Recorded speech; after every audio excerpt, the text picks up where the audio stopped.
Lesson 110, Concept 2, Comparing Precision and Accuracy. When comparing precision and accuracy, it's important to understand that while they are connected and they'll often be the same value will be the most precise and the most accurate, it's not always the case.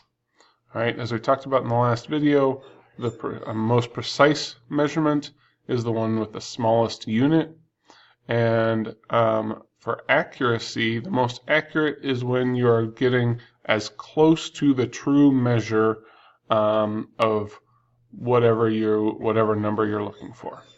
Okay, so for this case, we have a line, and this line we're going to say is exactly 13 centimeters long. Okay, if I look at three measurements down below, I have 116 millimeters, 0.1 meters, and 12 centimeters. Okay, if we convert them, we would have this equal to 11.6 centimeters.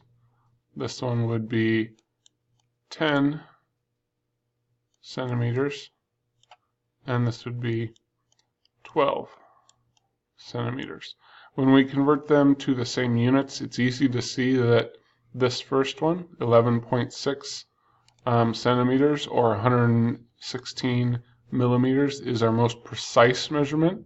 It has the smallest units.